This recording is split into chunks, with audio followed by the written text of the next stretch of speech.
This week on The Way It Was, brought to you by Bucks and Bulls, Guides and Outfitters. But this really seems to fit both of y'all, and then being able to give hope to people out there just like us. You know, the world's just filled with common people, and that's who we want to reach. I remember sitting in my daddy's stand, my camo on and my gun in hand, praying the Lord would send something our way. And as we sat, I learned a thing or two about God's creation and my dad's values, lessons that shaped the man I am today. Oh, and when I think on all the memories of hunting, faith, and family, I just stop and thank the Lord for the way it was, the way it was, before all the distractions, when we would sit and imagine the way it was, the way it was. I thank God every day, the way it was. My hair look all right? Oh yeah, it looks fine. I can take a listen on it. Starting this fall, Lynn and I, it's 49th year of hunting together. We think we Well, I picked put up with a lot, ain't I? Oh, I'll tell you now, you have picked up a lot. You've carried a lot, you know. We feel like we picked up a lot of knowledge in that time. We've gone through several generations, I guess you'd call it, of the equipment changes and what we hunt and so forth and so on. And actually, Lynn, the Rev, you know, was the one that mentioned, would y'all be willing to do a show? And I think you asked him, well, what kind of show? With a greater purpose. Yeah, we were at the ballpark. I was watching my son play ball. He was watching one of the grandkids, and it's kind of always been on my heart to do something just to reach common people that aren't going to come into church every day, but maybe watch a TV show and give them an opportunity to have the same relationship we have with Jesus, just sitting watching a show. And that was really kind of how it all started. Folks I relate to. That's right. That's right. Folks that wouldn't normally walk in the church door, you know. I can relate to them both. What did you tell the Rev? Said I have a hard time going out and witnessing. You know, some of us we have a gift of gab if we're talking to each other, but when you That's want to right. go up to someone and witness, you stumble somewhat. And so maybe by our actions and what we can show on this show, and with you tying it all together, holding us together, I think we can do a good job of that. You know, Lynn told me years ago, just there at the church, he said, I'll probably never sing a solo. And he said, I probably won't need to, and I'm probably not going to teach a class. He said, this is not my gift. But this really seems to fit both of y'all, and then being able to give hope to people out there just like us. You know, we all have different roles and we wear different hats, and you know, trying to host this show and at the same time being good fathers and good grandfathers and Christian models. And we also, Lynn? We want to make a good quality show with good animals on the thing, good footage on the thing, something that people will enjoy that they can relate to. And in the process, Rev, what's the deal? Well, the whole purpose of it is we want to connect. We want to connect people to their Creator. We want to show them God's creation and hunting and outdoors, but we want to connect them to the Creator and all of that. And I think that's the biggest purpose. Rev, you done got it hooked up with the Billy Graham, huh? Yeah, the Billy Graham Evangelistic Association. You know, Billy Graham died this past year, but his legacy continues on through his Evangelistic Association. And they partnered with us, The Way It Was, and we just kind of shared with them our vision to produce a quality hunting show, but with the purpose of kind of giving the gospel and hope to those who are viewing that. And so they designed a website for us. It's called endthehunt.org. And you can go to that website. They man it. They have counselors there, and they do live chat counseling for those of them who know how to use a phone and a computer. And so it's a very credible ministry. They kind of partnered with us just so we could see this vision become a reality. There's also a phone number that we put at the end of every episode too. It's a toll-free number that you could call if you'd rather. You know, I know some of our folks probably rather talk to a a person and hear their voice, and so we made that available too for people to be able to talk to somebody. So You know how to live chat? I live chat all the time in live. doing it right now. you alive chat. Yeah, I mean, that's kind of why we named the show the way it was, right? I mean, because when we're out hunting, the light's not always perfect and the shot's not always the best, but it's just the way it was, right? I mean, we're hunters. We're going to go out and harvest that animal, and it just ends up being the way it was. But that's how life is too. It's just the way it is, you know. What you see is what you. That's right. That's right. And what our producer say, people need to know who you are. And what John Conley say, he says, just a common man drives a common van. My dog ain't got no pedigree. That's right. And That's right. You know, the world's just filled with common people. That's who we are, and that's who we want to reach. This segment is brought to you by Three Rivers Archery, your longbow and recurve experts. This segment brought to you in part by Victory Archery, the carbon arrow experts. Okay, my name's Lynn Beatty, and I was born right here and raised right here in Houghton, Louisiana. Went to Louisiana Tech and got me a degree in forestry and come on back home, and I've been here ever since. So I've been in the timber business for the last 41 years, and so my life has been outdoors. And so going to the woods to me has just been an everyday occurrence. So, you know, my hunting, if I wasn't hunting, I was working. So, and being in the woods every day, that's just kind of the way it worked out for me, and it worked out pretty good. Well, you know, over the years, me and Goat have hunted together for a long time together, and you know, we was into hunting for us, you know, and we kind of got into the bow hunting, and it was all about what we could kill and all that. Well, now it's kind of done evolved around. We still love to bow hunt, but it really doesn't matter if we kill the biggest ones out there or whatever. But I've always hunted with kids, and I raised all my kids hunting, and now I got grandkids, and it's a blast hunting with these little fellers, and so our hunting isn't quite as important to me as it is. I make sure that these grandkids have a good opportunity to learn to hunt the way I was brought up hunting, and so it's all done come around. It's not about what I'm going to kill as it is more about what we can do for the rest of the family.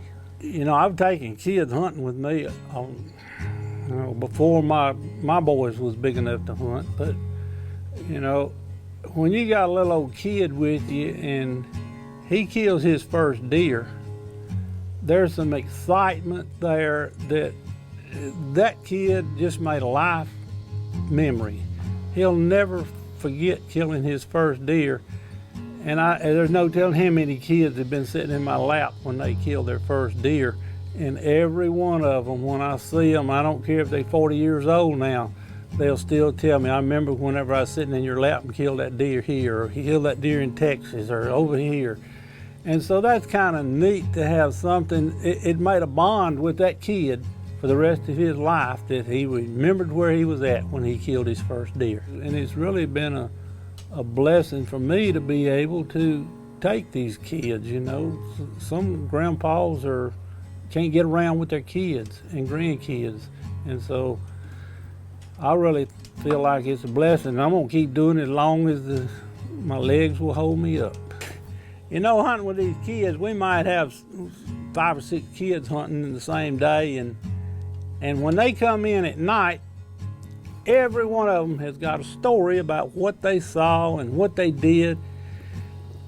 And I really think that each one of those stories is very important to the one that's telling me. Of course, they all got to tell me their story about if that deer had taken one more step, or, you know, I saw 2 coyotes or 3 skunks came by. You know, there's always a funny story when you got that many kids out there, and you really need to listen to them because they're very important to what that child is learning in the process of going on. So, and then that way you can help teach him by his mistakes that he made. You know, he might have drawn his bow too quick or whatever.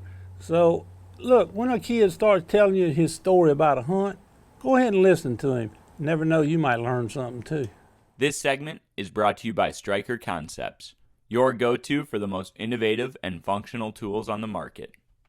All right, my producer tells me I'm supposed to talk about who is Sid McCullen and about my family. So I am Sid McCullen, and I was raised in Lincoln Parish, North Louisiana, between, it's out of Ruston's the closest big town. I've been married since 1976. That's a long time. I killed my first deer with a bow in 1976. And that kind of goes in with the name of this show, the way it was. Using a little old Browning Bantam solid wood bow with wheels. And I kind of had to back off my bow hunting and all my hunting for a few years because I started raising a family. Got 2 sons, 2 years apart, Chase and Gabe. Wife is Jan. We've been together for however many years that is. I guess we're looking at over 40 years now. She would probably know exactly. Raised the boys in a Christian environment, have always believed in our Lord and Savior, and I think if more families could stay together and have those beliefs, we wouldn't have as many problems as we do in the country these days. Of course, I was raised out in the country. It's 15 miles to the closest little town, and I've got one brother 5 years older, and we were raised right there on the farm, and we pretty well ate what we raised. We had cows, had the milk cow, and the pigs we had to slop for the hog killings in the winter. When we'd go out hunting, we hunted quail or rabbits or squirrel. That was it. There was no turkeys, there were no deer where I was raised. It was always very important. We would go out on family outings. We'd go squirrel hunting. My dad would have a dog. My mom would pack a picnic lunch, and my brother and I would tag along, and he was old enough to do a little shooting, and I just kind of went along as a little kid. So really, it's ingrained in me. It was always a part of my life, and I did the same thing with my kids. I really was able to hunt a lot for myself until you have children, and you start raising a family. I tried to raise them the same way. They know what it's like to go out and just hunt what's available. We're not trophy hunting. We're just out enjoying God's great outdoors. Where I was raised, North Louisiana, out in the country, it's very similar to what Kansas is right now. Maybe that's why I like that state so well. We don't have to talk about the big deer that's up there. We didn't have big deer. But it's country roads, dirt roads, neighbors way apart. There was no posted land. Everybody knew everybody. And you just kind of leave the house walking and go hunt. Deer kind of changed all that. When deer moved into the country, people started deer hunting, and so you started seeing some posted land here and posted land there. I've kind of lived through all the change that has taken place, not only with the country and the deer and the way people hunt these days, but I've lived through all the changes in the equipment. A man back then would have 1, maybe 2 guns. He might have a .22 rifle and a 12-gauge shotgun, and that's what he hunted with. If you hunted with a bow, you had pretty well a recurve. You know, some people had a long bow, but basically that was it. And there wasn't that much bow hunting going on because there weren't any deer there. It was just mainly for fun. But we've lived through the generation coming through into the compounds and all the technology, and all that is great. We want to show that you can still go out and hunt with the same type of equipment and enjoy yourself. Now, we own all the fancy equipment too, but that's what we're trying to show. You can still enjoy it that way if you go out there with the right frame of mind. This segment is brought to you by Montana Decoy Company. Ultra lightweight, most realistic decoy in the field. Growing up here in Halton, I've always known Lynn Beatty. Lynn is just a guy here in Halton that, he's well known, a lot of people, well respected. When I came to First Baptist Halton to be the pastor, Lynn and Donna are very involved in our church, and there was times where, man, we would go hunting. He and I. We would go off to Chalice, Idaho, or Alaska on a bear hunt, or Uvalde, Texas, and most every big hunting experience I have or picture I have with an animal, Lynn Beatty's in it, sitting right next to me. And I jokingly gave him my Social Security number one year and told him he'd have to claim me as a dependent that year for all the stuff that he just blessed me with. And we've been hunting partners probably now for going on 17 years, and a lot of the memories I have in the woods, he's beside me, whether it's calling up a turkey or one of the biggest deer I ever killed, he was there. So yeah, Lynn is, he really is a great friend, mentor to me. And of course, if you know Lynn, right, you know Sid. And Sid is, he's just one of those bigger than life guys, and I've got to share a lot of experiences in the woods with him as well. And just two guys that God's just blessed me with knowing, and they're encouragers to me. They lift me up. They make me better dad, better man, and God's just blessed me by putting both of those guys in my life. The idea of this show has kind of been in my heart for decades. There was a show on the Outdoor Channel, I guess in the 90s.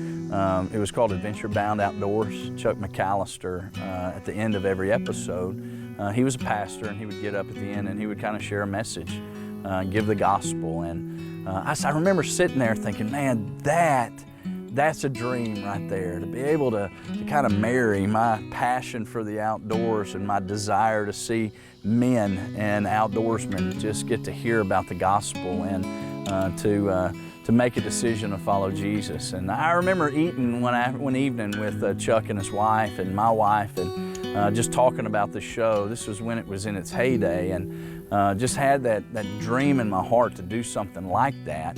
And then recently with Lynn and Sid, they were on another show for the last couple of years, and they decided to move in a different direction. And Lynn and I visited one day at the ballpark, and I said, hey, you know, what about doing something like what Chuck and those guys did on Adventure Bound Outdoors? What about doing a show that maybe had a little bit higher purpose than just going out and hunting and harvesting animals? And so we just started talking about it, and the way it was kind of birthed out of that conversation, and how we could do both, that we could get in the outdoors and get in God's creation, but then also at the end, I could come on at the end and kind of wrap up the episode and give people an opportunity to connect with Jesus in just a really easy and practical way. And that's really how the way it was kind of birthed. You know, faith was never really a big part of our life growing up. And growing up here in North Louisiana, the outdoors was always part of my life. Sundays was just another day to be out in the woods. And we didn't go to church as a family. We weren't even CEOs. That's what I call them now, the Christmas and Easter only folks. But my mom and dad, we didn't hate God, but God was just not in the picture for us. I remember when I was 7 or 8, I got my first bow, and man, I just absolutely fell in love with archery and shooting it in the backyard and all the time, just honing it and that skill. And I remember building deer stands with my dad just as a little bitty fella, and heading out to the woods and doing scouting and getting those deer stands put up. Those old ladder stands, you know, the wooden ones, they're so uncomfortable. And then when I was in high school, a senior in high school, and I met a girl, and golly, she just changed my life. And we fell in love, and faith was so big for her and her family, and I just saw something that I didn't have growing up, and this was just this relationship with Jesus. And it was one Wednesday night, I just went to church just to sit next to her, and looking for any excuse just to be by her. And that Wednesday night, as a teenager, I gave my life to Jesus Christ. I placed faith in Him, and I'm telling you what, it was different from that point forward. And we've been married for going on 19 years. We've got 3 boys, and seeing them grow up and fall in love with the outdoors and Jesus as well, and just seeing that well-rounded young person that enjoys what God has created, but doesn't worship the creation, but worships the Creator. My story of faith didn't end when I gave my life to Christ at 17. A couple of years later in college, I was really trying to figure out what am I going to do, with my life, and really felt God just calling me into ministry. And I didn't have a big idea of what that would look like, and so I kind of walked down that path and said, God, whatever you want to do with me, I want to give you full access to my life, and so I surrendered my life into ministry. And 16 years ago, had the opportunity to come back here to Halton and to serve at First Baptist Halton. And man, we've seen God do some incredible stuff in our church over those last 16 years. And one of the things I remind our people all of the time, it's not about coming into a building and worshiping Jesus. Now that's kind of the pep rally for us, right? But it's going out. It's what we do Monday through Saturday that really makes the impact in this world, and challenging our people to go outside of that building and share the life-changing gospel with the people that we come in contact with. And we as Christians, we ought to be different. We ought to act different. We ought to see this world as opportunities to share the love of Christ with every person we come in contact with. And so it's a constant reminder for me and the folks of our church just to take the gospel out in practical ways and share the love of Jesus with people we come in contact with.